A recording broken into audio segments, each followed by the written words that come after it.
Aerobic cardio made fun and athletic, round 2. I got a big response to my post about doing athletic drills for Zone 2 steady state cardio, so I wanted to follow up and do a deeper dive. Last time I explained that many people don't do enough steady state cardio because they can't stand the monotony of it, and I'm one of them. One way around that is to go outside and do some sport training like short sprints, lateral shuffles, jumping jacks, and other exercises that we all did back in gym class.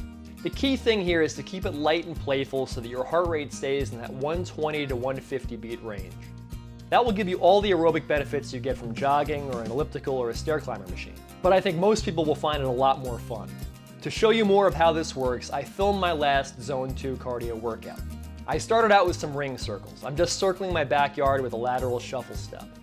You can do these with your hands up like a boxer or in a more crouched position like a wrestler might do them. Both versions get your heart rate up fast. I do a few circles until I feel like my heart rate is about to jump out of the aerobic zone. That's usually right around the point where you have trouble talking in a normal conversational cadence, so use that as a barometer. Or wear a heart rate monitor that beeps. Then I walk around until my heart rate comes down. And I repeat this until I get bored. Now I'm walking over to the side of my yard where I have a good amount of room to run some sprints. I sprint to the opposite fence, walk back, and do it again.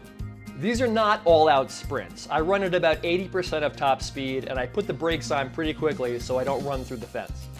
Again, not scientific at all, but it keeps my heart rate up and the work bout doesn't last long enough to where it gets too high.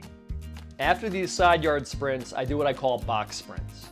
I run forward an even shorter distance, I shuffle to the left, backpedal, and shuffle or carioca step to the right. I keep cycling through drills like this for 40 or more minutes. I might do some light jogging in a circle, high knees, jumping jacks. But the thing is, none of this is continuous, so it doesn't feel like I'm being marched to death in the Trail of Tears. The only hard rule is to keep moving so that your heart rate stays in that aerobic zone. You have to be careful that you don't stop and rest too long or your heart rate will recover and you'll stop getting that aerobic effect.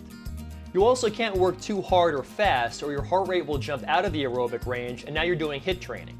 But as long as your heart rate stays in the right zone, the work doesn't have to be non-stop. You can slow down, you can change things up, you can take a moment to look around and appreciate nature, the weather, what have you. Here, I'll prove it. This is a screenshot of the workout that my heart rate monitor recorded. My max heart rate should be around 175 beats per minute. Aerobic training needs to be done with 70 to 85% of your max. So that means my range should be between 123 and 150 beats per minute. And that's exactly what this graphic shows. I averaged 130 beats per minute and I got as high as 147. I don't think I dipped below the correct range once. That's aerobic training, my friends, and I got to do it outside and do it athletically.